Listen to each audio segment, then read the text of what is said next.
Om Gyanatimirandasya Gyananjanashalakaya Chakshurunmilitam Yena Tasmai Shri Gurave Namaha Shri Chaitanya Manobishtam Sthapitam Yena Bhutale Swayam Rupa Kadamayam Dadati Swapadantikam Vandeham Shri Guru Shri Yuta Padakamalam Shri Gurun Vaishnavamsya Shri Rupam Sagrajatam Sahagana Raghunathanvitam Tam Sajivam Sadvaitam Savadutam Parijana Sahitam Krishna Chaitanya Devam Shri Radha Krishna Padan Sahagana Lalita Shri Vishakhanvitam Sya Nama Om Vishnupadaya Krishna Prashtaya Bhutale Srimate Bhaktivedanta Swamin Nitinamine Namaste Saraswate Deve Gauravani Pracharine Nirvishesha Shunyavadi Pashatya Deshatarine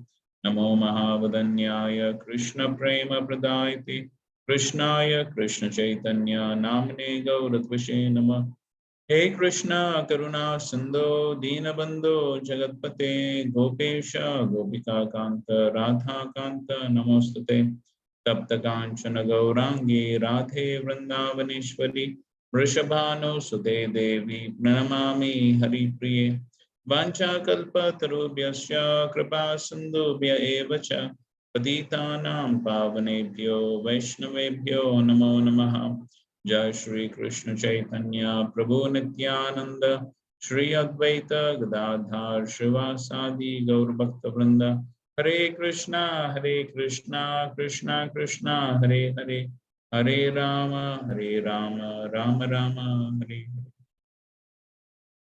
Hare Krishna. Okay, so last time we were discussing about the definition of pure devotional service.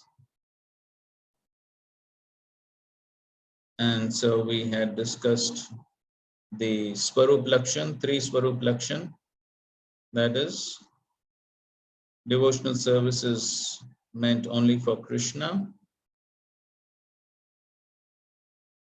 and Anushilanam and Anukulyena. So these are the 3 Swarup Lakshan that we had discussed. So Anu has 2 meanings, following the predecessor acharyas and constantly. Shilanam is behavior. Then we saw pravritti, nivritti, and Anukulyena. So the activity must be pleasing to Krishna and also performed with the intention to please Krishna.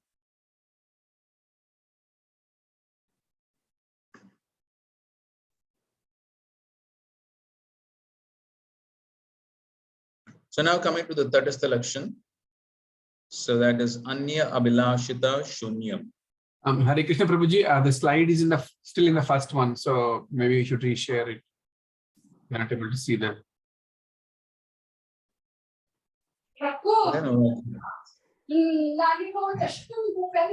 Who is that? Somebody needs to be muted. Huh?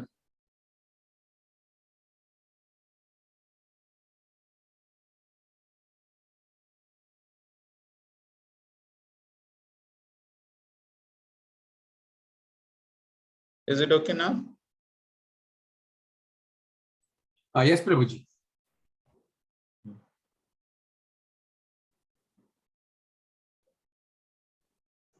What is the official strength of the class?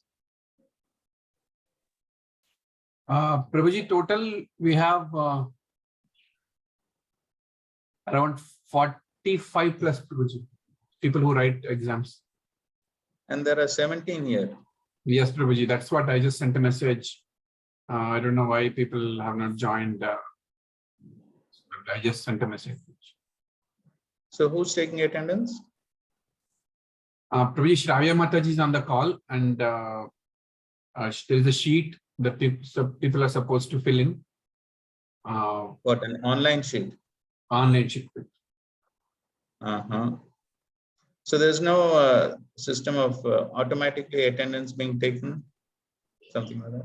Prabhuji, the Zoom call provides it at the end of the call, like Zoom, when you record. At the end of the recording, along with the audio video, it will also give you attendance report. Otherwise, what we do is we share a sheet and everybody fills in the sheet that they are present or absent. Yes, Prabhuji. But this is terrible attendance.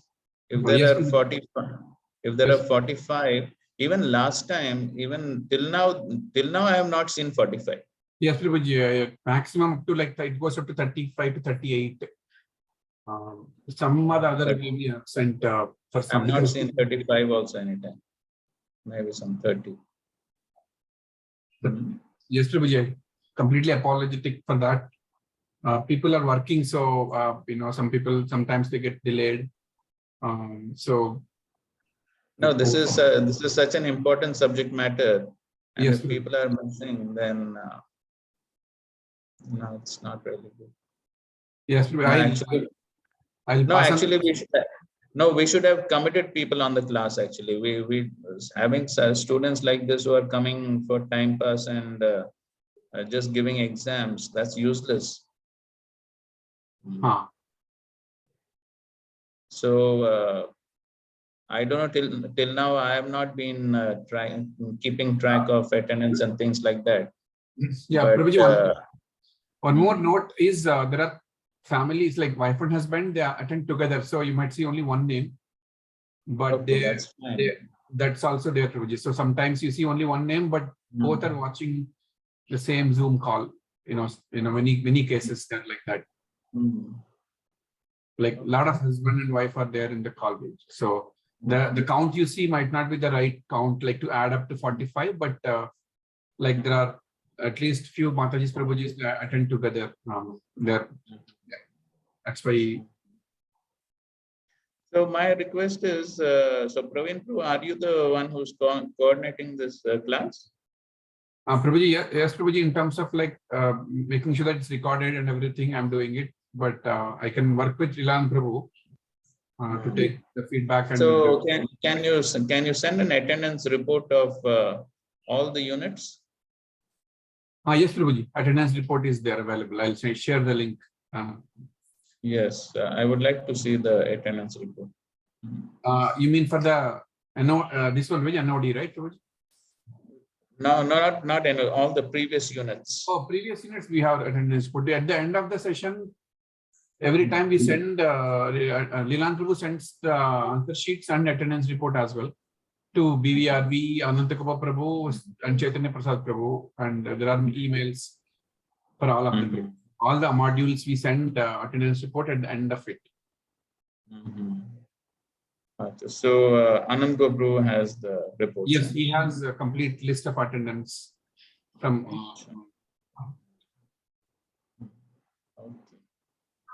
Okay, fine. So so you just so for now also for this NOD, just send me how many are attending regularly, have been attending regularly. Just send me a report. Yes, Prabhuji. So how your email ID, Prabhuji, if you have it, I will know. Of course, Lilananda Prabhu has it. So okay, I'll coordinate with Lilananda Prabhu to send you the. Yes. Okay, fine. Thank you. Okay, so we're going to the third selection. That is the first one is Anya Bilashita Shunyam. Anya means other, and Abhilash means desires, Hita means motive, and Shunyam means zero. So devoid of all material desires. So Srila Prabhupada in his book gives a nice definition of a material desire.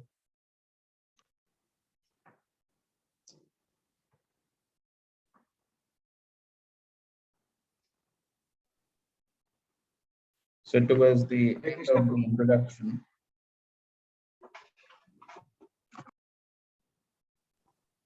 Is a voice break, Prabhu? Is it for me only or for everyone? Prabhuji, your voice is breaking. Yeah, exactly. And the screen also completely frozen actually. So I'm not sure if that is for me or for everyone. No, screen is fine, Prabhuji, for me, but voice was breaking. Hare Krishna, Krishna Krishna, Hare Hare, Hare Ram, Ram Ram, Hare. Is it okay? Okay, Prabhu, it's fine. Yes, Prabhu. Yeah, better, Prabhu. Fine, Prabhuji. It is Okay, fine. fine. Thank you. So, Srila Prabhupada, towards the end of his introduction, this is on the second last page of the introduction. So Prabhupada says, any desire except for the service of the Lord is called material desire. So this is, and before that, Prabhupada writes the statement, in order to keep the purity of such Krishna conscious activities, one must be freed from all material desires and philosophical speculation. Any desire except for the service of the Lord is called material desire. So one has to be freed from, so as we had discussed last time, these Tatastha Lakshan are, they delineate or distinguish pure devotional service, totally pure devotional service from other types of devotional service. So when the Tatastha Lakshana are present, so that indicates absolutely pure devotional service without any contamination, as Prabhupada would often say, unalloyed devotional service without any contamination. So Anya Abhilashita Shunyam. Now here, that means free from all material desires, and Prabhupada has defined material desire as any desire other than the desire to serve Krishna is a material desire. Now, why has this suffix ita been used here? The suffix ita indicates the motive. So before we go to this, I'd just like to describe this ita. So the acharyas have described why Rupa Goswami has used the suffix ita. So somebody can read? Yes, Prabhu. Go ahead, Mataji. In the verse, the phrase Anyabhilashita Sunyam has not been used. The phrase Anya Abhilash Shunyam has not been used. Instead, the phrase Anyabhilashita Sunyam has been chosen. This means devoid of other desires which are as deep-rooted as one's nature. continue. In death-threatening situations, a devotee may say, "Oh Lord, please save me. Your devotee now from this danger." Because it is a sudden, temporary desire, it is not harmful to his bhakti. This is because this desire arises beyond his control, opposite of his devotional nature. That desire is not his nature. Vishwanath Chakravarti. Continue. Therefore, superficial, fleeting or desires for self-preservation do not exclude one from pure devotional service, and thus pure devotional service can be executed in the stage of sadhana bhakti. Jiva Goswami's comment. Okay, so here the acharyas are commenting that the suffix ita indicates superficial, fleeting desires for self-preservation. So when there is some death-threatening situation, a devotee has no other shelter other than the lotus feet of the Lord. So a devotee may call out to the Lord for help. So it is a sudden temporary desire.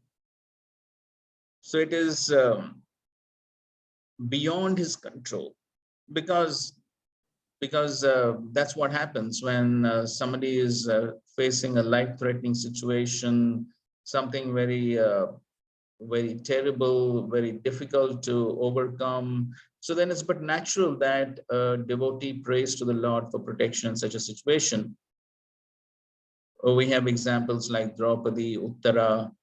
So a devotee has no other shelter, and he calls out to the Lord for protection. And so therefore such a desire, such a call to the Lord for help in such death-threatening situations is not excluded from pure devotional service. So why? Because the motive is that a devotee wants to protect his body ultimately for serving Krishna. And so because the motive is ultimately devotional service, so therefore such desires or such praying to the Lord during life-threatening situations are included within pure devotional service. And to include such desires or to take into consideration the motive behind a certain desire, the Rupa Goswami has used the suffix ita. So that is the reason why he has used the suffix ita. Otherwise, anya abhilash shunya would have been sufficient. But he has purposefully included that suffix ita to include the motive behind some desires or prayers during life-threatening situations. Okay, but we have to take note that it is only life-threatening situations, and there are only some sudden temporary desires. It's not that throughout one's life one keeps on having such desires for protection and includes them within pure devotional service. No, they're only referring to sudden temporary desires during death-threatening situations. Okay, fine. So this is the first, that is the lakshan. The second, that is the lakshan, is Jnana Karmadi Anavritam. So Jnana here refers to impersonal philosophy. Karma refers to fruitive activity. Adi refers to others like artificial detachment, mystic yoga, astrology. And Anavritam means not covered. That means the pure devotional service should not be covered by this type of jnana, karma, and these other things.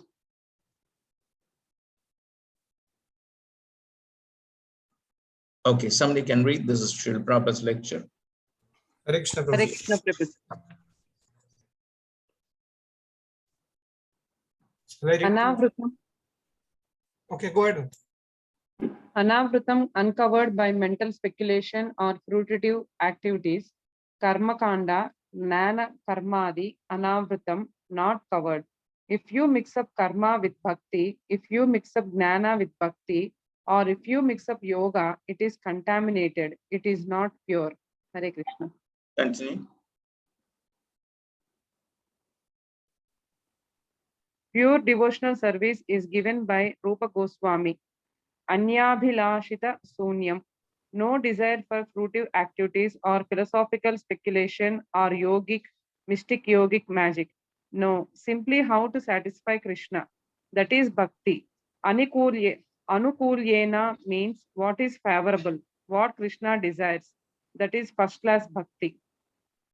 Okay, so not covered by this type of jnana and karma.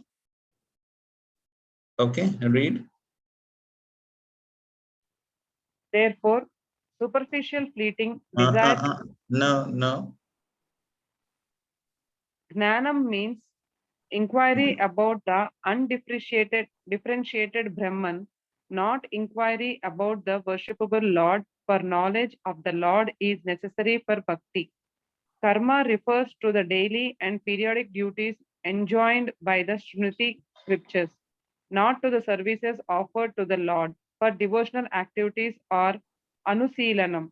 The word Adi indicates engaging in sacrifices, renunciation, yoga, sankhya, and other such items. These items should not cover anusilanam. The word sunya, devoid, is not used in the second descriptive phrase as it was in the first, namely anyabhilashita sunyam. The intention of using anavritam instead of sunya is to forbid only those type of jnana and karma which conceal bhakti. Yes. So here jnana refers to inquiry about the undifferentiated Brahman or the impersonal Brahman, as Srila Prabhupada in his purport is describing. And philosophical speculation refers to that sort of speculation which ultimately arrives at a conclusion of voidism or impersonalism. This conclusion is useless for a Krishna conscious person. Only rarely by philosophical speculation can one reach the conclusion of worshipping Vasudev Krishna. This is confirmed in the Bhagavad Gita itself. The ultimate end of philosophical speculation then must be Krishna, with the understanding that Krishna is everything, the cause of all causes, and that one should therefore surrender unto him. If this ultimate goal is reached, then philosophical advancement is favorable. But if the conclusion of philosophical speculation is voidism or impersonalism, that is not bhakti. Okay, so here it is not said jnana karmadi shunyam, because jnana and karma cannot be made shunya, because in devotional service also jnana is required. But what type of jnana? It is jnana about Bhagavan. It is jnana about bhakti. That type of jnana is definitely required. That is why we're studying these scriptures. These scriptures are called as Bhakti Shastras. So they are in connection to bhakti. They are in connection to Bhagavan. And so therefore, this type of knowledge is definitely required. But knowledge which leads to voidism, impersonalism, that type of knowledge should not conceal or cover pure devotional service, or pure devotional service should be uncovered, anavritam, uncovered by this type of jnana or karma. Now this karma, now again, karma is required in devotional service. In devotional service, we perform so many activities for pleasing the Lord, as we discussed last time. Anushilanam, shilanam means behavior, activity. So activity is definitely required for devotional service, but here karma refers to fruitive activities, as Prabhupada goes ahead in his commentary. Karma or fruitive activities are sometimes understood to be ritualistic activities. There are many persons who are very much attracted by the ritualistic activities described in the Vedas. But if one becomes attracted simply to ritualistic activities without understanding Krishna, his activities are unfavorable to Krishna consciousness. Actually, Krishna consciousness can be based simply on hearing, chanting, remembering, etc. Described in the Srimad Bhagavatam are 9 different processes, besides which everything done is unfavorable to Krishna consciousness. Thus, one should always be guarding against fall downs. Okay, so this karma is referring to fruitive activities, karma kanda activities, or even devotional activities which could be done with a fruitive mentality to achieve something material. So somebody may practice devotional service with the idea to increase material facilities, to get name, fame, recognition. So one could be performing devotional service with a materialistic mentality to get something in return. So, such type of karmic activity, such type of activity should not cover pure devotional service. And Adi refers to dry renunciation, yoga, Sankhya, astrology. So all these should not cover pure devotional service. And so therefore, pure devotional service should not be contaminated by jnana, karma, yoga, etc. So when we speak of pure devotional service has to be totally free from any type of material desires, any other contamination of jnana, karma, or yoga. That is called as pure devotional service. Okay.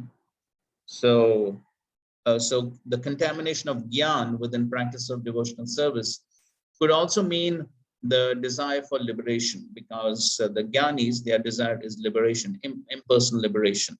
And impersonal liberation essentially means to be free of any anxieties, to be free of any worries, and just to lead a very peaceful life. So the goal of the impersonalist is Shanti, just to merge into the impersonal Brahman. And so on the path of devotional service, that is not our goal. Our goal is not simply to lead a life of Shanti, but our only goal in the practice of devotional service is to serve Krishna and please him. Now, Srila Prabhupada himself went through so much of austerities, so much of anxieties to spread Krishna consciousness all over the world. Why? Simply for the purpose of pleasing his spiritual master and pleasing Krishna. So we don't practice Krishna consciousness simply to have a peaceful life. Peace may be there, may not be there. That's secondary. But our main goal is simply to satisfy Krishna. And in fact, a devotee is ready to take anxiety on behalf of Krishna, as our acharyas have done. And so therefore, a contamination of Gyan on the practice of devotional service could also mean that one is looking forward to a very peaceful a non-anxiety life in Krishna consciousness. And therefore, one may not be in the mood of just trying to please Krishna. So that's a contamination within the practices of devotional service. Sometimes we do find devotees who simply want to go to some secluded place like Vrindavan or Mayapur and keep chanting and not do any services. Why? Just because they want a peaceful life. But then Krishna consciousness is not just about having a peaceful life. Krishna consciousness means serving Krishna, even if it means taking anxiety for Krishna. So these are the contaminations within practices of devotional service. And as we already did mention, that the contamination of karma within the practice of devotional service means one is having a fruitive mentality, one is looking for some material gain in the practice of devotional service, one may be looking for posts, positions, puja, la, pradishta. So all these desires are contaminations within the practice of devotional service, which definitely cover pure devotional service and service obstacles to the practice of devotional service. And so therefore, pure devotional service must not be covered by this type of karma, jnana, yoga, etc.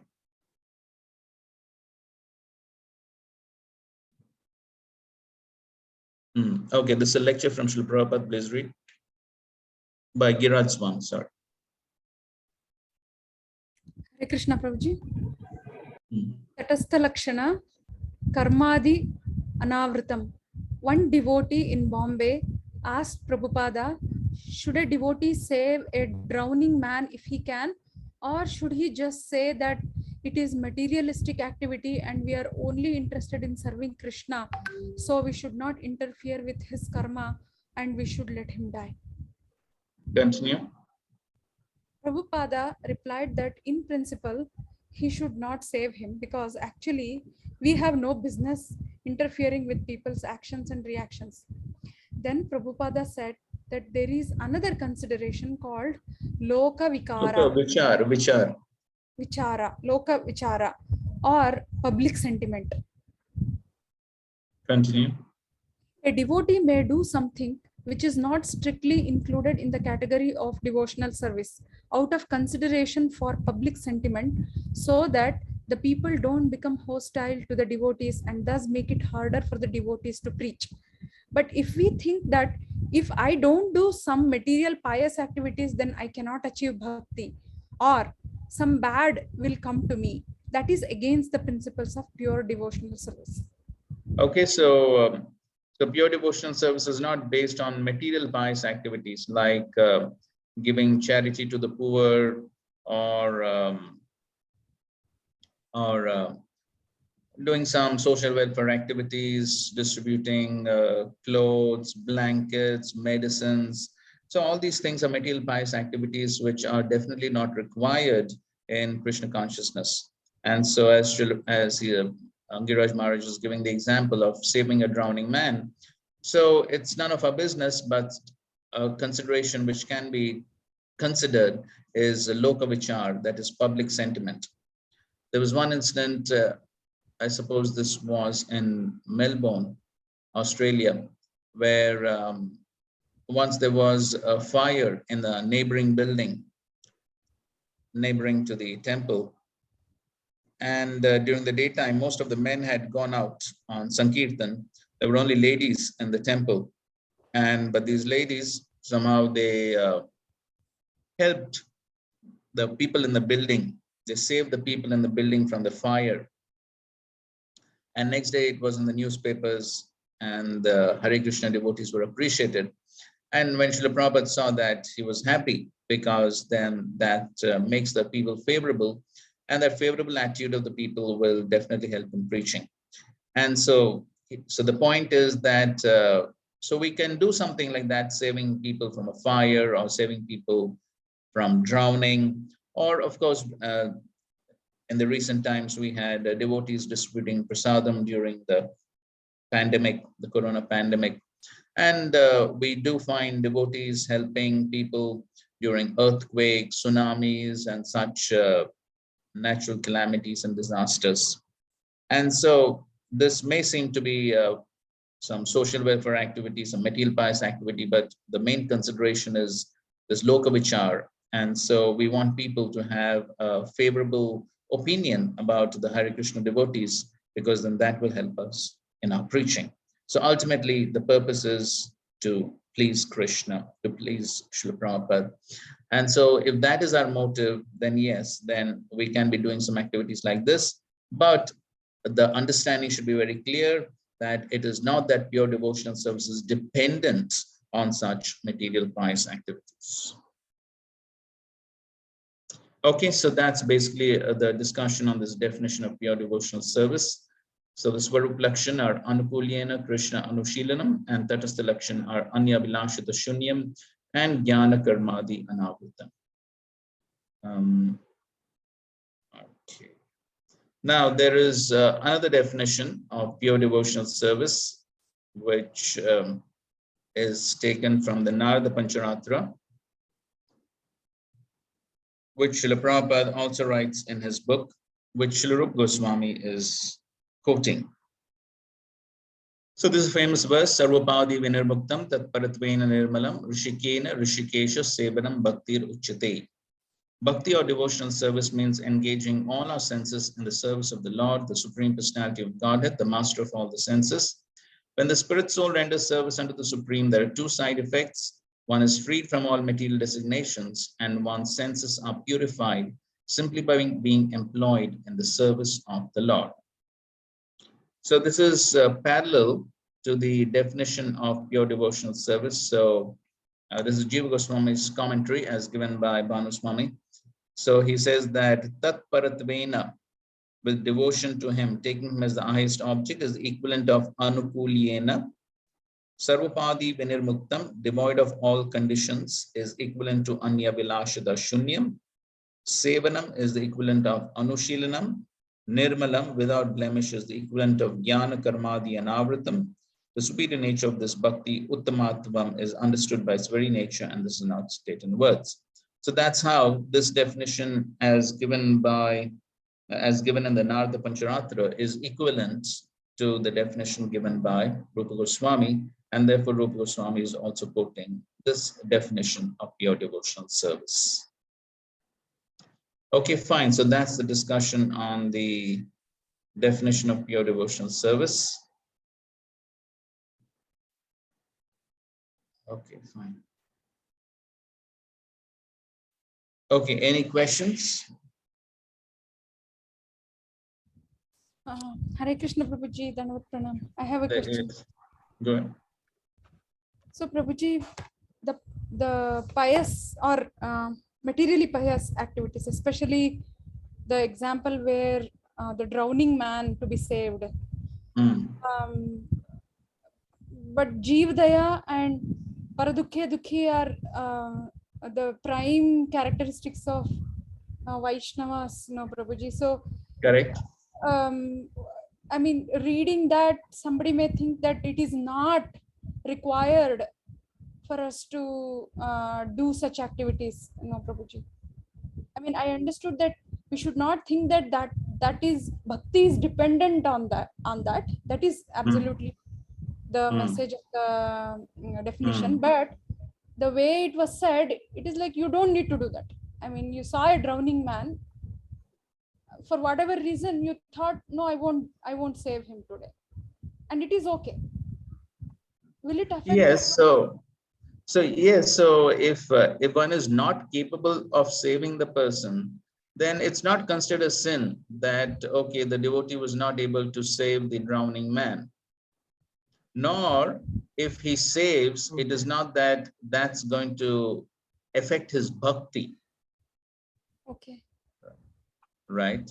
Okay. So, but one may save if he's capable of. It's not that he tries to save the drowning man and he drowns himself. That's useless. True, Prabhuji, true. The devotee was capable of, should he lean towards saving or not lean towards? Yes. So if he's capable, if he's confident, then he can save. Because that's my dilemma.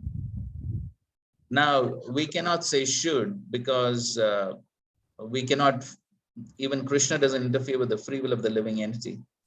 So now if the devotee is in that situation, He's capable of saving. Now, whether he wants to save or no, that's up to him. Now, at that point of time, how Krishna is going to inspire him and what he's going to do. So we cannot say should, but we can say can. So, but one question is mandatory, no, Prabhuji. I mean, it is not. Yeah, so that's what we cannot say it's mandatory. It's not like one of the regulative principles of bhakti, or it's one of the 64 angas of bhakti. It's none of that. So we cannot say it is mandatory. Okay. So if he does it, if he does it and it helps in preaching, then it's good. Got it, Prabhuji. Thank you, Prabhuji. Okay. Out of humanity, we can do it. Prabhuji, out of humanity, we have to say like that. No, it's not. The only reason is that it could create a good public sentiment, which could in turn help us in preaching. That's the purpose. Okay. But Prabhuji, one extension to this particular thing, if you are capable and you are not doing it, so how can we call myself as forgettable devotee as a human? Because one of the primary thing is like I have to help the Jivadaya is required for any devotee. So what is Jivadaya? What is the meaning of Jivadaya? Jivadaya is being kind with others and helping them. So if I'm a capability, on which platform? Is it helping on the bodily platform or the spiritual platform? Seeing every living entity as part and No, parcel. Wait. That Prabhu was speaking. So I'm asking that Prabhu who was speaking. So when we talk of Jivadaya, so is it helping on the material platform or the spiritual platform? Prabhuji, it can be both, right? Because whoever is dawning, we don't know. So whether he's a materialist person or a spiritual person. So, okay. See, I have an intention. If he's a devotee drowning, there is no question. If he's a devotee drowning, then there is no question. It is obvious that one will save, and then we could definitely say one should save if he is capable of saving. So but then there is no question. The question is only when it's a non-devotee. Then there's a question. But should we even think in such situation whether the person is a devotee or non-devotee is my question, Prabhu. So because we should have Jivadaya across for all the living entities. So for plants and for everything. So, okay, should we, there will be definitely, Krishna may not be happy, okay, if you don't help. That is my opinion, Prabhu. But maybe you can correct it, Prabhu. That is what I'm thinking. Because of Jivadaya point of view. So yes, if one is capable of saving, and then one should definitely try and save. There's no doubt about that. So if one is seeing a drowning man, one is capable of saving, and then one should definitely save. There's no doubt about that. But at the same time, thinking that, okay, if the devotee does not save, then it is a sin, then that's not our philosophy.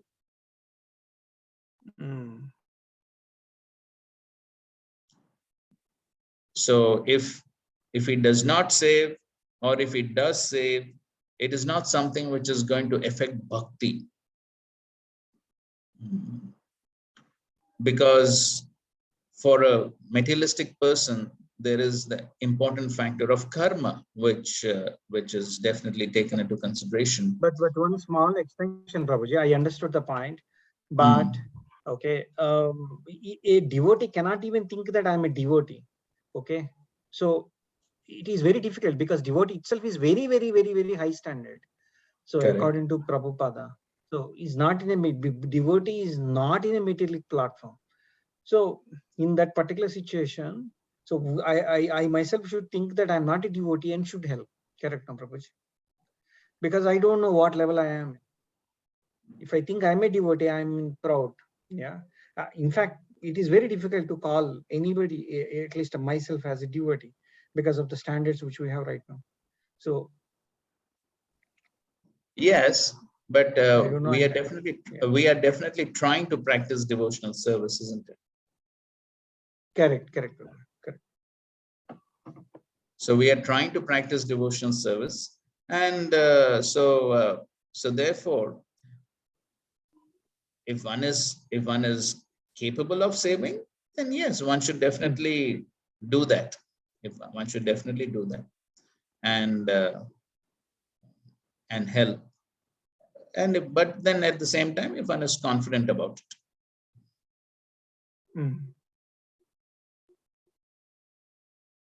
Okay, all right. Thank you.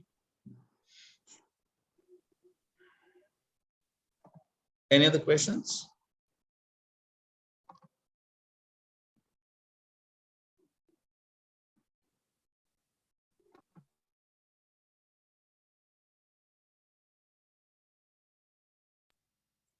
Hare Krishna, Prabhuji. Yes. Prabhuji, not a question, Prabhuji, but something that I was thinking that I wanted to share with your permission. Go ahead. So, Prabhuji, like whatever actions we take, it is like what understanding I got is it like from the body perspective we are taking that action, or from a soul perspective we are taking that action? So, whatever actions which are taken from the soul perspective, then it is more appropriate. So that way it is maybe it is easier for me to kind of make a choice whether I should be doing something or I shouldn't be doing something. So this is my understanding, Prabhuji. Is that okay, Prabhuji? Okay, so you're asking that so we do activities based on a spiritual perspective and not on a bodily perspective. That's what you're trying to say. Right, Prabhuji. Yeah, yes, that is true, because ultimately our focus is on the spirit soul, because the body is anyways temporary, though the body is definitely an instrument to by which we can practice devotional service, and therefore we should definitely try and take care of the body, understanding that it is given by Krishna and it's an instrument to practice devotional service. So to whatever extent possible, we can try and keep the body healthy, but ultimately at some point of time, the body is going to collapse, and definitely mrityu sarva harasyaham. At one point of time, death is definitely going to come and the body is going to be finished. So no one can save the body eternally. The body is definitely going to perish, but what can be saved and should be saved is the spirit soul. And so therefore, on the spiritual platform, then we try to elevate people in Krishna consciousness. And so therefore, on the bodily platform, it is not possible to change karma. Srila Prabhupada speaks about this in many of his lectures, that it is not possible to change destiny. Srila Prabhupada gives example, his own practical experience, that just like he says, 50 years back, I saw people on the footpath in Mumbai. And then even after 50 years, though government may talk about economic development and trying to help the poor and so many things, and social welfare organization, Daridanaran Seva, and so on and so forth. But still, 50 years later, there are still people on the footpath. Why? And sometimes we do find that even government may offer houses to such poor people on the footpath. You know what the people do?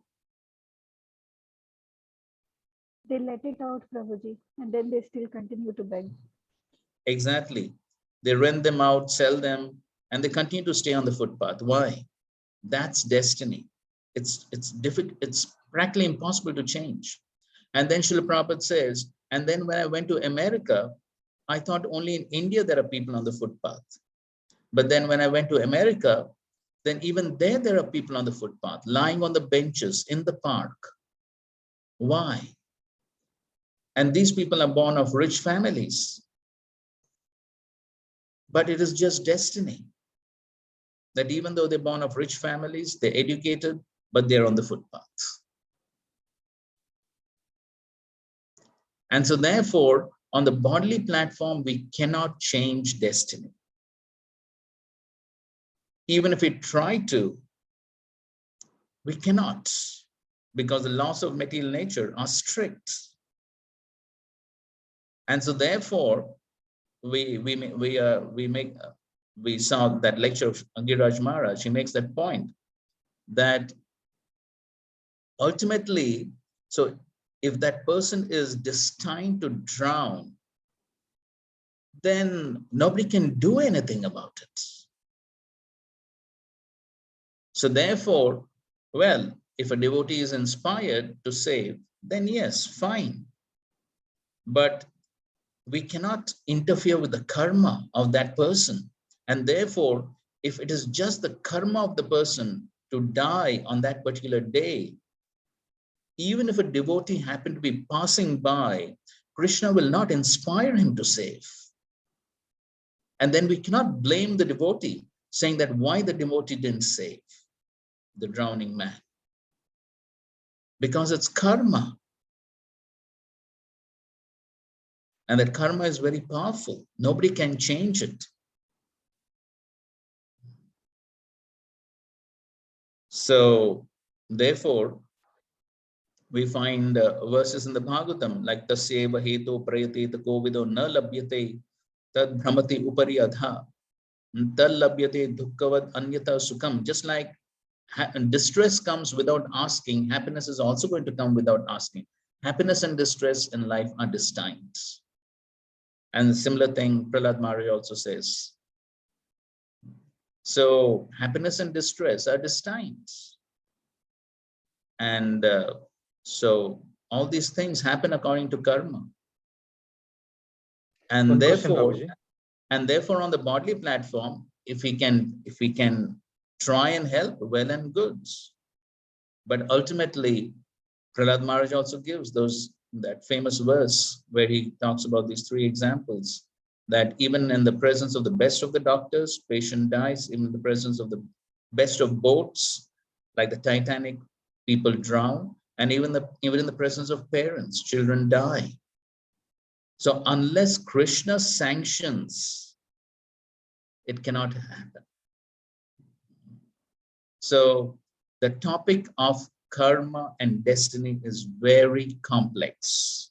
And if we get into that discussion, it's never going to end. It's very complex. Krishna himself says in the Bhagavad Gita, 4th chapter, Krishna himself says that this is Ghana Karmano Gati. He says this entire topic of karma is very complicated. What is karma? What is vikarma? What is akarma? It's all very complex. And so therefore, as devotees, we have to know what is our duty, what is the most important duty, and that is to save ourselves and to save others on the spiritual platform. That is something which is most important. On the bodily platform, it may be possible, it may not be possible. So therefore, on the bodily platform, whether one should do it, one should not do it, how exactly Krishna is going to inspire a devotee at that particular point of time is very difficult to say. The topic of karma and destiny is very difficult.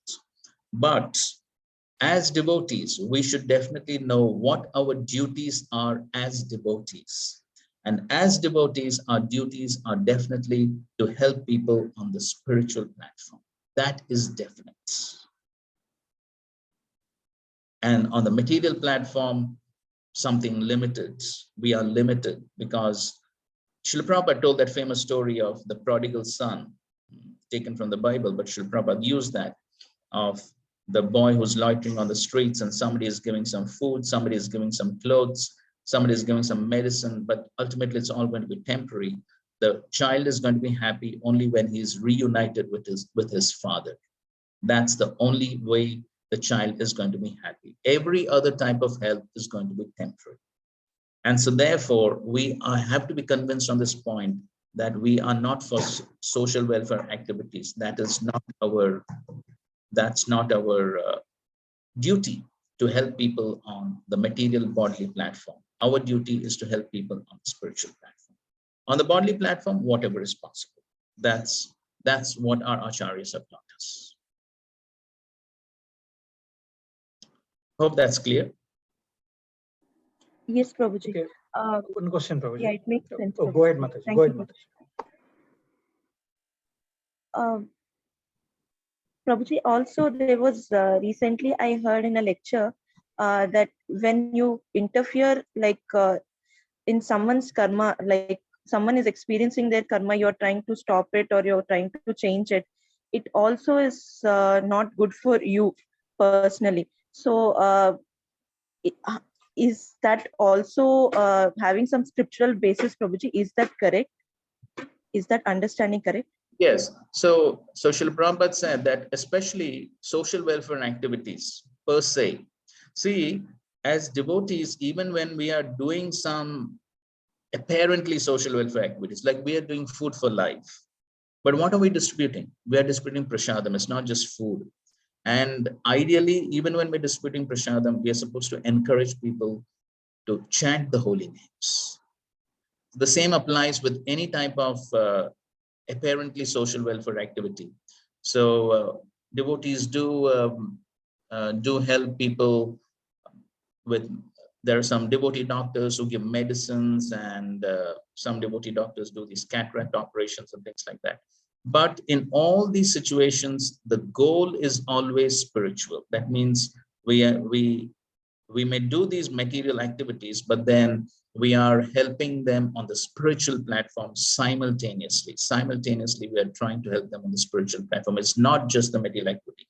If it is only material activity, then actually, Srila Prabhupada says, we are actually trying to take the place of God, because actually only God takes care of people. He is Nityo Nityanam Chetanas Chetanam Eko Bahunam Yo Vidadati Kama. It is Krishna who takes care of every living entity. It is Krishna who maintains them. And so therefore, if we think that we can maintain people on the bodily platform, then actually we're trying to take the place of God. Srila Prabhupada explains this. And so therefore, even though we may, even for the sake of public sentiment, even we are trying to help people on the bodily platform, but it is along with the spiritual platform. So we have to give some Krishna conscious education or help them grow on the spiritual platform, even though we may do some apparent material activities, because our goal is not just material activities to help people on the material platform. Then actually we are trying to take the place of God.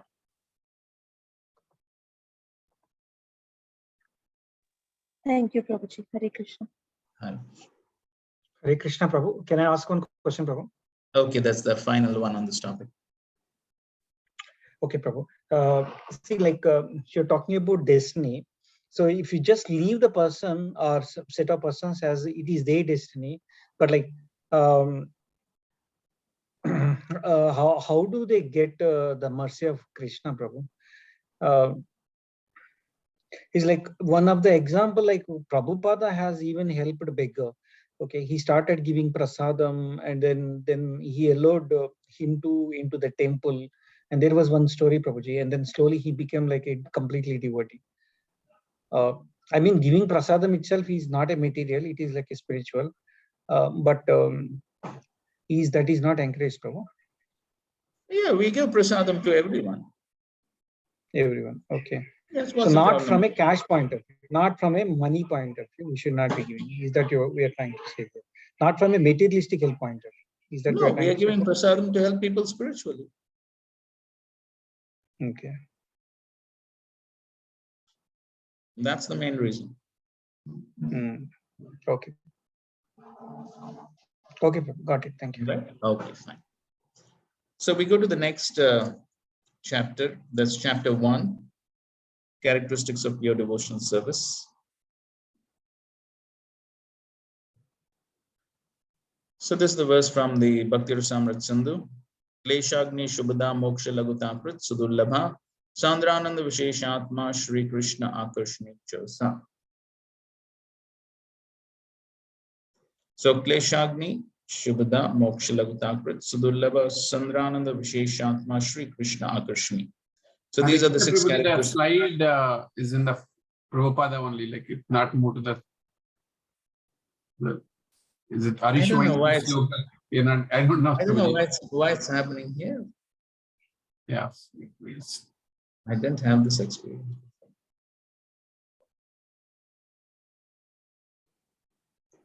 All right. Yes, Prabhuji, now correct. Okay, so these are the six characteristics of pure devotional service. So Kleshagni means pure devotional service brings immediate relief from all kinds of material distress. Shubhada, pure devotional service, is the beginning of all auspiciousness. Moksha Lagutaprat, those in pure devotional service deride even the conception of liberation. Sudurlabha means pure devotional service is rarely achieved. Sandrananda Visheshatma, pure devotional service automatically puts one in transcendental pleasure.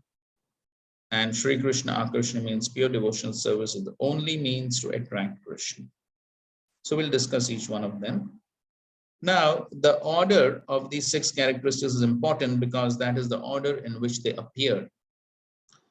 So in sadhana bhakti, the first two characteristics, namely Kleshagni and Shubhada, appear. In bhava bhakti, two more are added. So there are total four: Kleshagni, Shubhada, Moksha Lagutaprat, and Sudurlabha. And in prema bhakti, two more are added. That is Sandrananda Visheshatma and Sri Krishna Akarshana. So there are total six on the level of prema bhakti. So that's how these characteristics appear.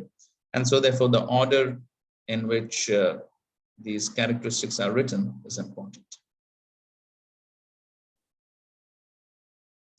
So, okay, so now let's discuss Kleshagni. Klesha means material suffering. Gni means destroys. So pure devotional service brings immediate relief from all kinds of material distress.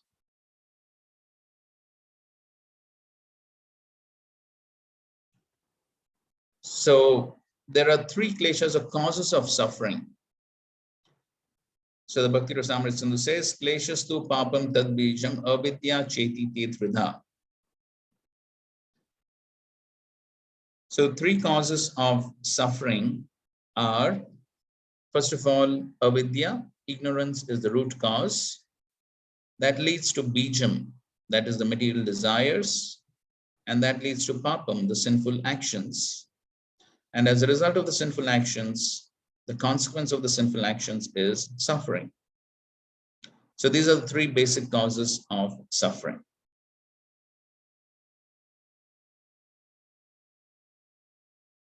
So coming to avidya.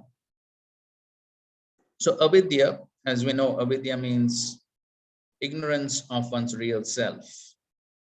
So ignorance of the fact that I am spirit, soul, not this body. That is the basic avidya. And then one misidentifies with the body and everything related with the body. So that's basically avidya. And as a result of that, then one gets attached to the body. One gets attached to things and people in relationship to the body. And then as a result of that, one tries to satisfy the body and bodily relations. And in order to do that, then one may commit sinful activities. So therefore, the root cause of sinful activities is basically ignorance of one's true self. And so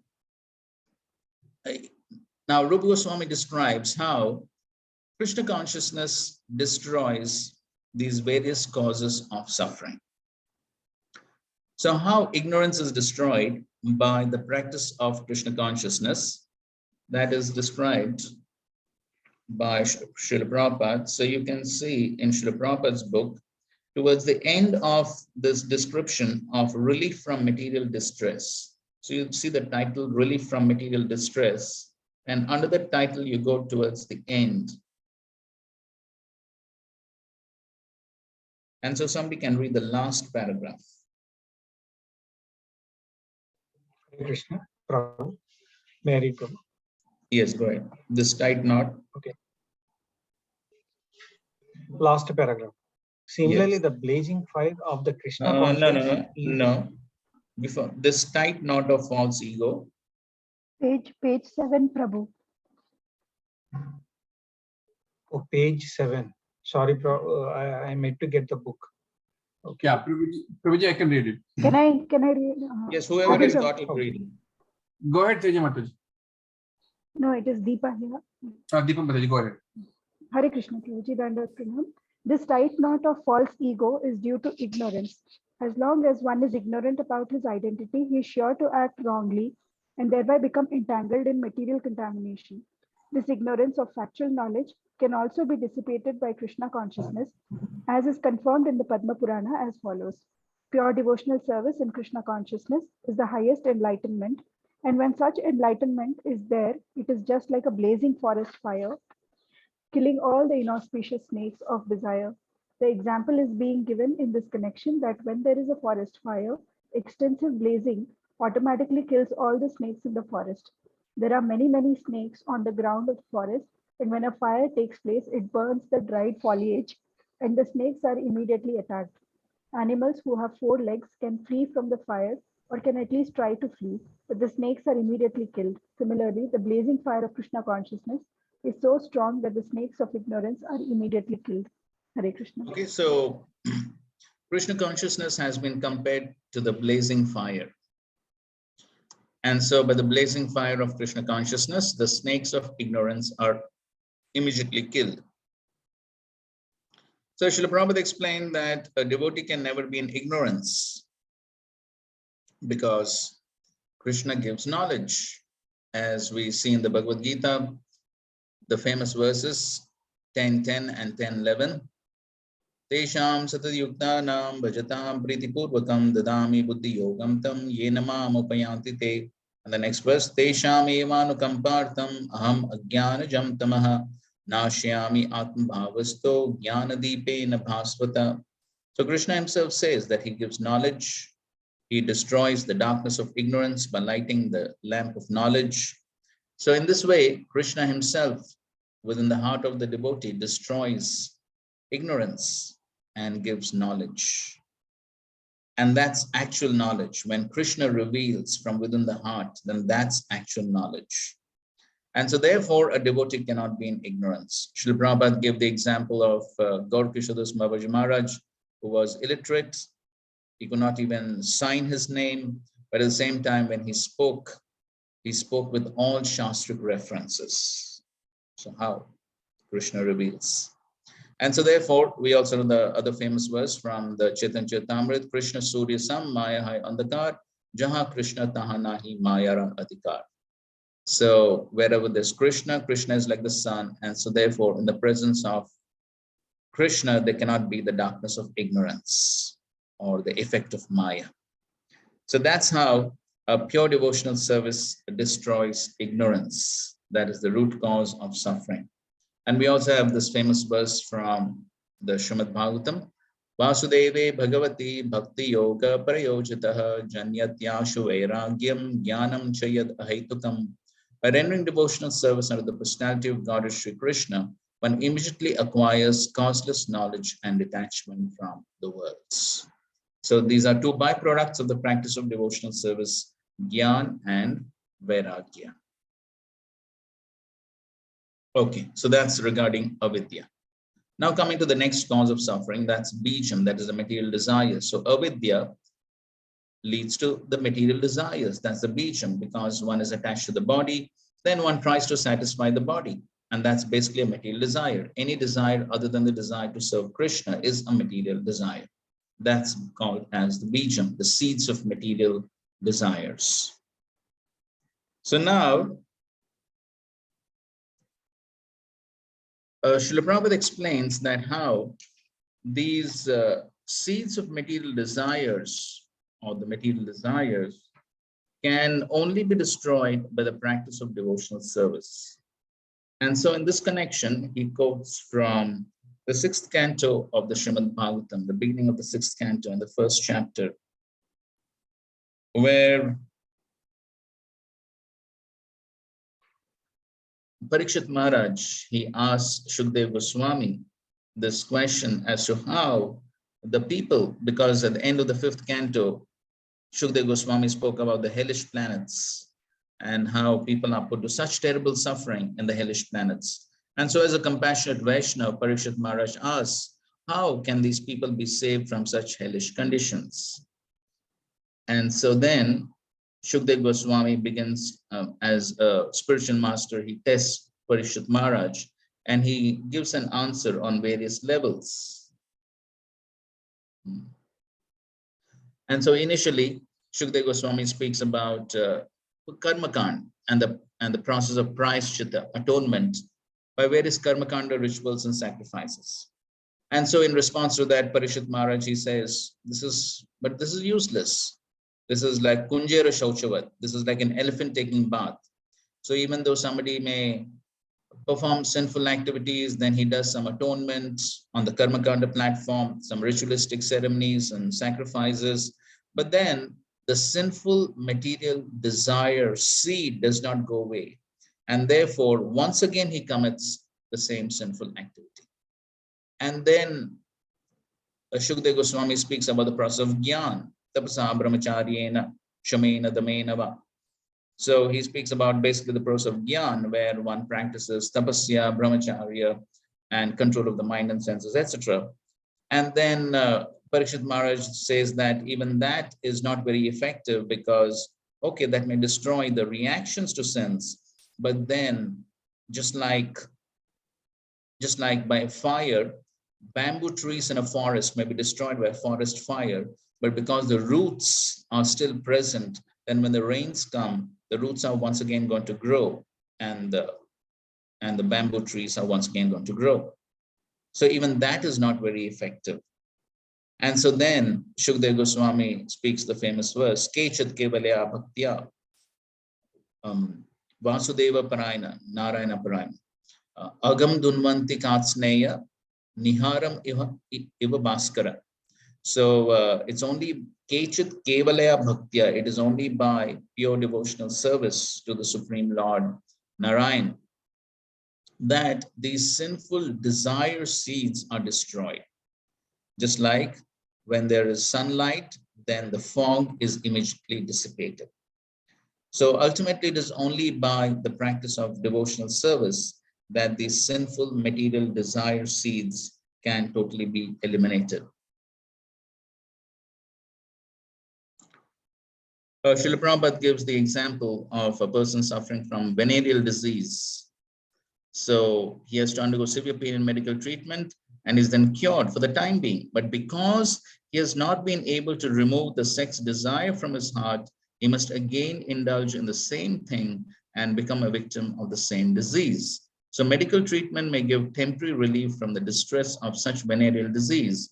But unless one is trained to understand that sex life is abominable, it is impossible to be saved from such repeated distress. Similarly, the ritualistic performances, charity, and austerity, which are recommended in the Vedas, may temporarily stop one from acting in sinful ways. But as long as the heart is not clear, one will have to repeat sinful activities again and again. Srila Prabhupada also very often spoke about the Christians who go to the church for atonement, and they may give some fine, some donation to the priest in the church, and do some sort of atonement. But then once again on Monday, it is the same old story. Okay. Why? Because basically the sinful desire seed has not been eliminated from the heart. Srila Prabhupada also gives, in his lectures, Srila Prabhupada also gives the example, which may be quite relevant in the present day context. He gives the example of war. So he says that just like after the First World War, there was the League of Nations. They tried to bring about unity by establishing the League of Nations. Then that didn't work. Then there was World War II. Then there was the United Nations. But then Srila Prabhupada said, yes, the United Nations is there, but the flags on the United Nations are only increasing. They're not decreasing. That means there is war. And we see now also there is war. Why? Because the material desires have not been eliminated in spite of so many different attempts. And so therefore, the material desire seeds can only be destroyed by the practice of devotional service. And in that context, Srila Prabhupada also quotes, or Rupa Goswami also quotes, this verse from the 4th canto, 22nd chapter, 39th verse, which is the famous verse spoken by Sanat Kumar to Prithu Maharaj, Yat Pada Pankaja Vilas, Yat Pada Pankaja Vilasa Bhaktya.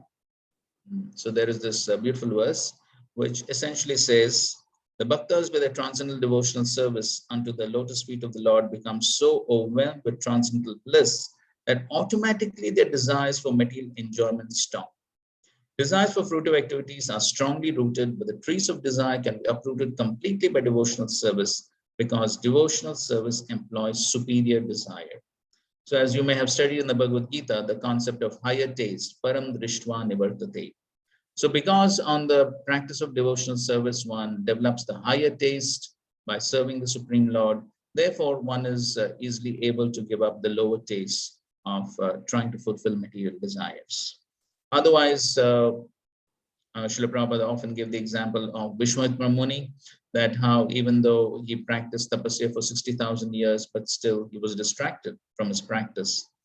So the Jnanis and Yogis, they may make so many attempts to control the mind and senses, but essentially because they do not develop the higher taste in serving the Supreme Lord, so therefore the desire for sense gratification does not go off completely. And so therefore, ultimately, it's only by the practice of pure devotional service unto the lotus feet of the Lord, where one develops a superior desire, then only it is possible for one to totally destroy these material desire seeds. So now, so that was the second cause of suffering, that is bijam, the material desires. And that leads to the third cause of suffering, that is the papam, that is the sinful activity itself. So when one commits a sinful activity, there are two types of reactions that take place. Aprarabdham bhavet papam, prarabdham cheti tadvida. So the two types of sinful reactions are aprarabdham, and that is the immature or the unmanifest reaction. And then there's the prarabdham, that is the mature or the manifest reaction. So now somebody can read from Srila Prabhupada's book. So under the title, Relief from Material Distress. So somebody can read the first two paragraphs. Hare Krishna Prabhuji. In Bhagavad Gita, the Lord says that one should surrender unto him, giving up all other engagements. The Lord also gives his word that he will protect surrendered souls from the reactions of all sinful activities. Srila Rupa Goswami says that the distresses from sinful activities are due both to the sins themselves and to sins committed in our past lives. Generally, one commits sinful activities due to ignorance, but ignorance is no excuse for evading the reaction. Sinful activities. Sinful activities are of two kinds, those which are mature and those which are not mature. The sinful activities for which we are suffering at the present moment are called mature.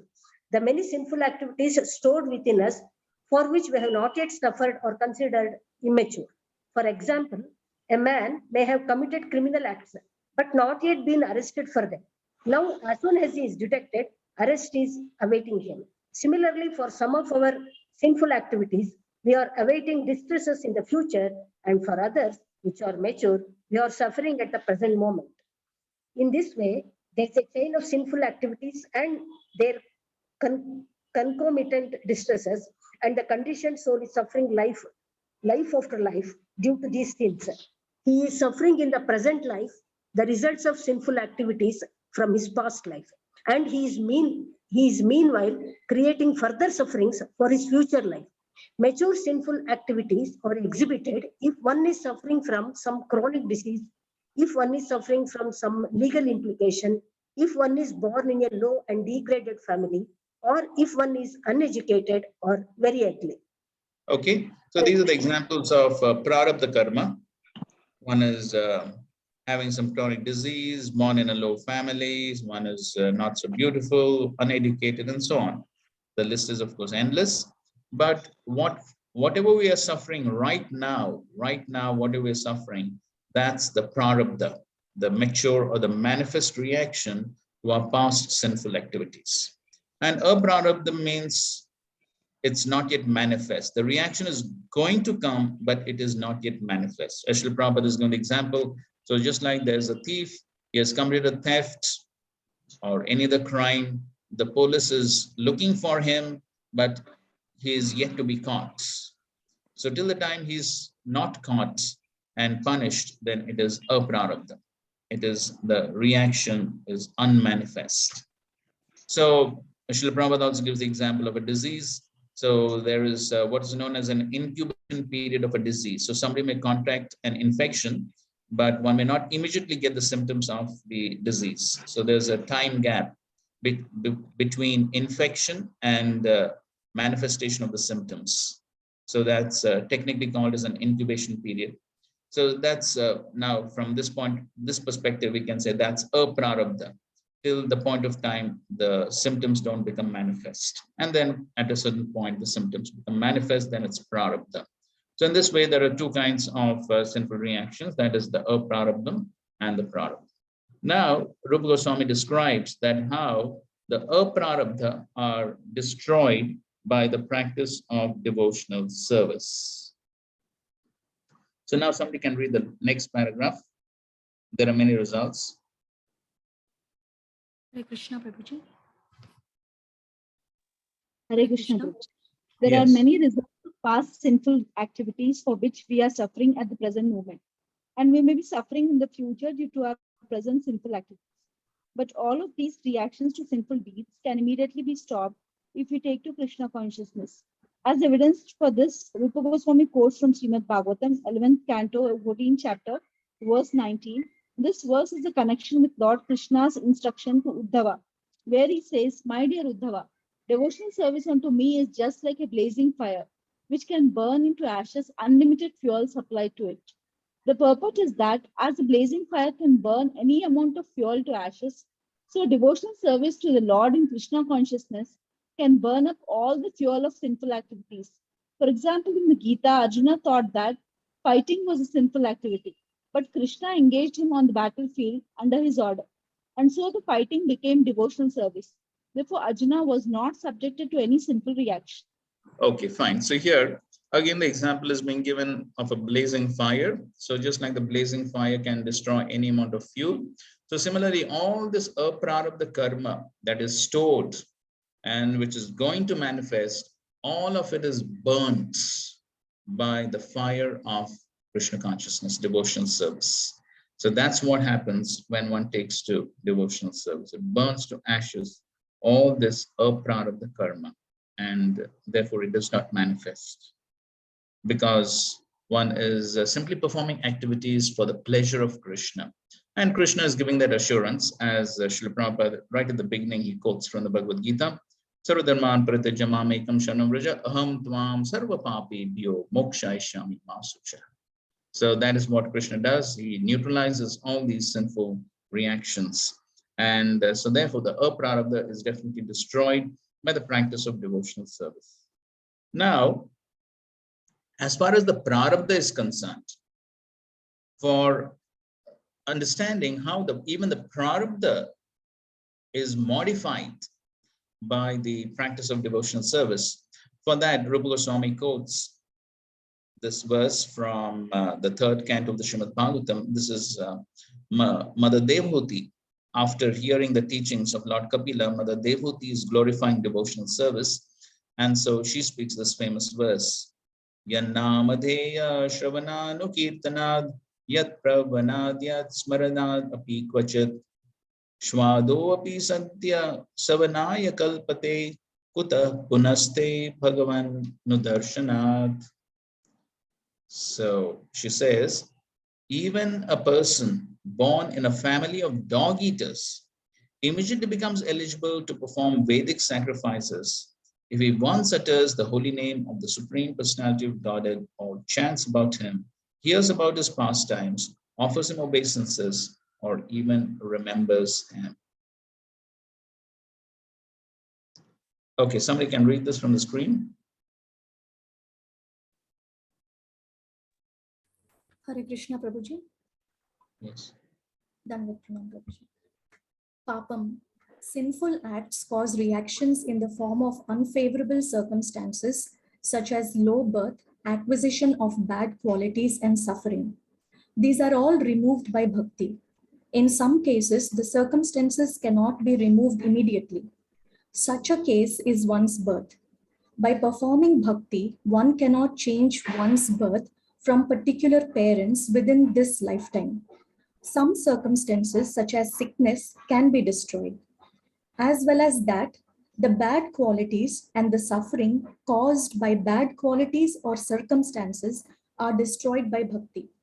The dog eater who becomes a devotee cannot remove his birth and certain incidents ensuing from it, such as not being educated in the Vedas, but he can remove the bad qualities and the suffering. The changing of birth would have to wait until next lifetime. Hare Krishna. Okay. So here, somebody is born in a Shwapach family, somebody is born in a dog eater's family, Chandala family. That is because of his past sinful activities. That is his prarabdha. He's already born now in that family. So that birth from those parents cannot be changed in this lifetime. It's already done. That's his prarabdha. But what can be changed by the practice of devotional service is the effects of that. So because of his low birth, ideally, the dog eater is not qualified to study the Vedas, to perform sacrifices and so on.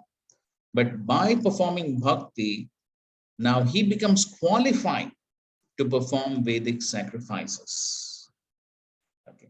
Why? Because he's purified by the practice of devotional service. And of course, we have the famous example of Haridash Thakur, who was born in a Mleccha family, but when Advaita Acharya, after performing the Shraddha ceremony for his father, and then he offered the Shraddha Patra, the first offering was given to Haridash Thakur. And Haridash Thakur himself was surprised. He said, why to me? I'm not a Brahmana. Advaita Acharya was the greatest of the Brahmanas at the time. But Advaita Acharya told Haridash Thakur, by feeding you, I'm feeding thousands of Brahmanas. Why? He's now Acharya. Okay. So that's how the prarabdha cannot be totally changed, because prarabdha means it's something which is already there, but it can be modified. It can be modified by the practice of devotional service. Okay, so now let's read from Srila Prabhupada's book. And this, so Srila Prabhupada quotes the same verse which we just read. And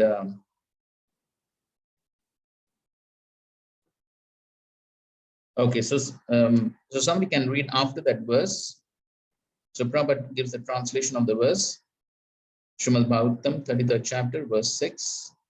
After the translation, somebody can read. As such, how is it possible? Can I read, Prabhuji? Go ahead. So, yeah, as such, how is it possible that anyone actually engaged in devotional service in full Krishna consciousness has not become purified? It is not possible. One who is engaged in Krishna consciousness and devotional service has without doubt become freed from all contaminations of material sinful activities. Devotional service, therefore, has the power to actually nullify all kinds of reactions to sinful deeds. A devotee is nevertheless always alert not to commit any sinful activities. This is his specific qualification as a devotee. The Srimad Bhagavatam states that by performing devotional service, a person who was born even in a family of dog eaters may become eligible to take part of in the performance of the ritualistic ceremonies recommended in the Vedas.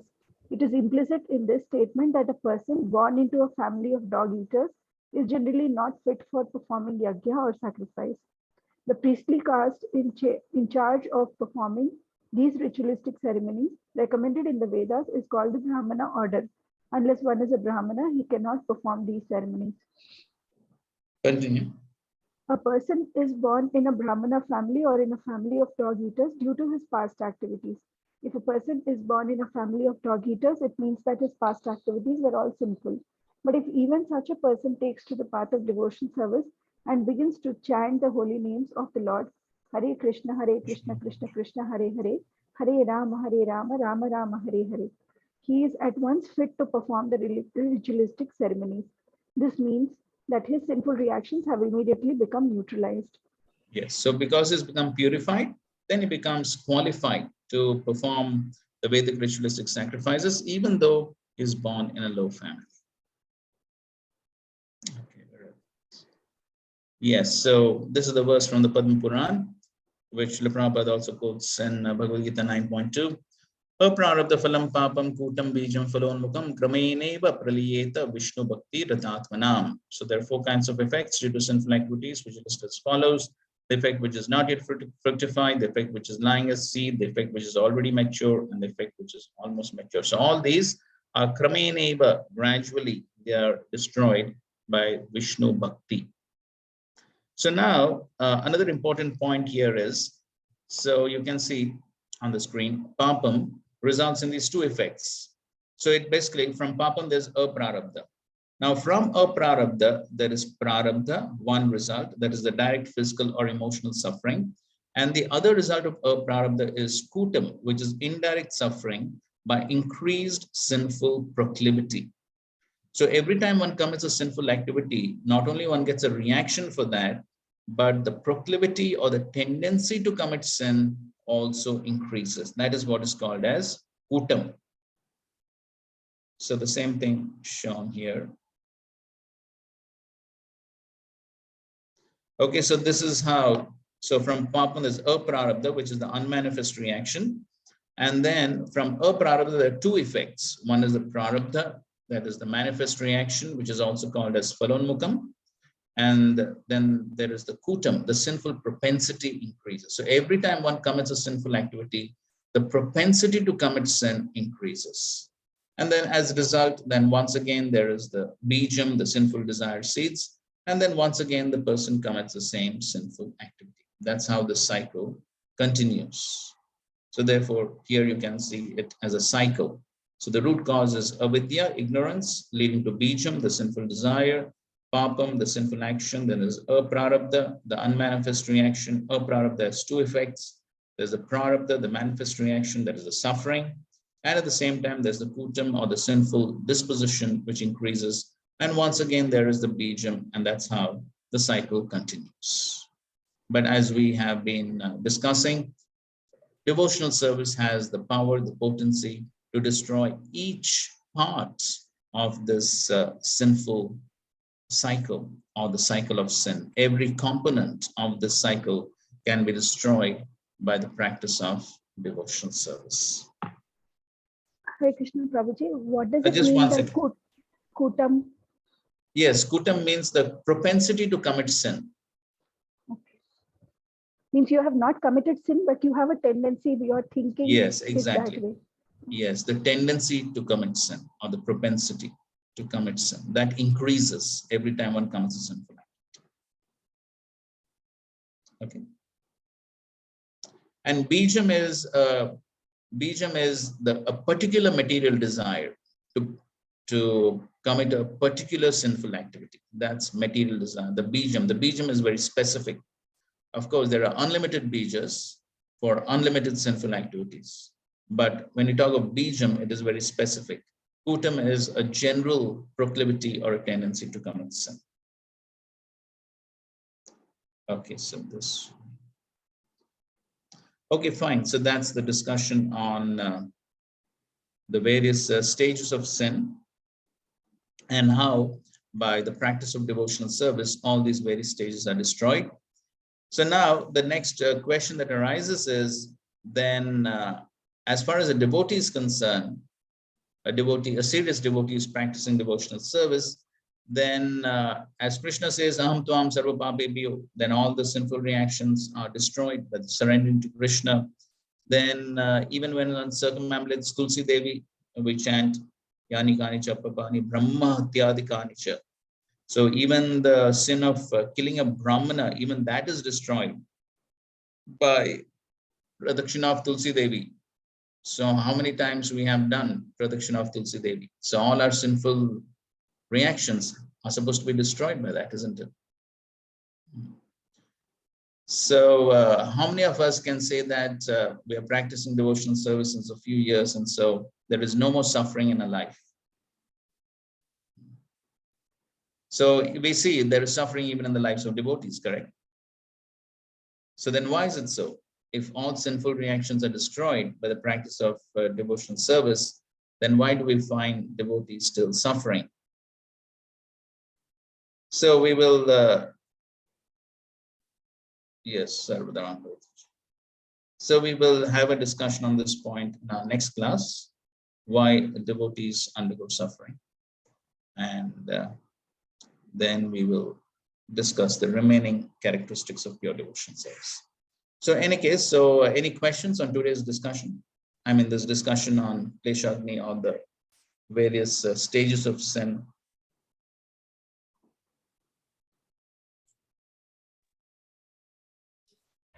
Krishna Prabhuji. So when we come to bhakti, right? So whatever the past karma we did and whatever the bad things we have done already, and that is manifested, and we are getting the result of those. So now we are in bhakti, but can we get rid of those, or it would be minimize the effect of that papam? Yes, so as we have been discussing, by practice of devotional service, all the prarabdha can be destroyed. The whatever sinful reactions we would be getting in the future, all those can be destroyed by the practice of devotional service. As far as prarabdha is concerned, already manifest, then that not much can be done. Maybe some modification could be done. Maybe Krishna could reduce the suffering. So prarabdha can be modified, not totally destroyed, but aprarabdha can be totally destroyed. The bijam, kutam, all of that can be totally destroyed by the practice of devotional service. Okay, Prabhuji. Thank you, Prabhuji. Prabhuji, we see some very exalted devotees suffering with cancer and all, and usually it is said that terminal illnesses are like okay, so that whole discussion is for the next class. Why they're suffering in the lives of devotees. Yeah.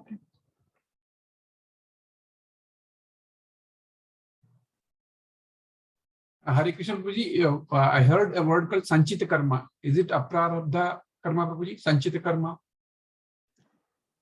Sanchita Karma, I suppose it means cumulative sinful reactions. Huh? Okay, is it aprarabdha? I don't know. I'm not heard this term before, so I'm just assuming. Okay. So what's the exact meaning of that? I have to refer, but I heard Sanchita Karma and Prarabdha Karma. Aprarabdha I'm hearing first time, so I mean I'll have to go back and check. Okay, maybe that's a synonym for aprarabdha. Oh, okay.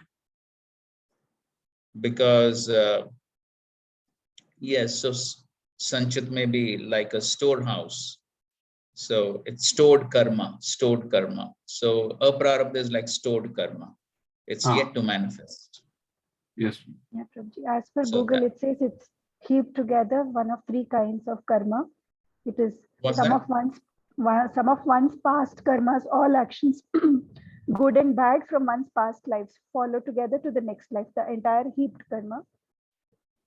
And out of this, each lifetime, we choose prarabdha karma, a collection of past karmas. So that's what it's like. Aprarabdha basically. Yes. Anything else? Okay, fine. So we will continue in next class on Wednesday. Thank you very much. Srila Prabhupada ki jai, Shri Bhakti Rasamrit Sindhu ki jai, Shri Rupa Goswami Pad ki jai, Samved Gaur Bhaktavan ki jai. Hare Krishna, Krishna Krishna, Hare Hare, Hare Rama, Rama Rama. Thank you. Hare Krishna Prabhuji. Dandavat Lilandru, one second. Hare Krishna. Yes, Prabhuji. So Prabhuji, stop recording.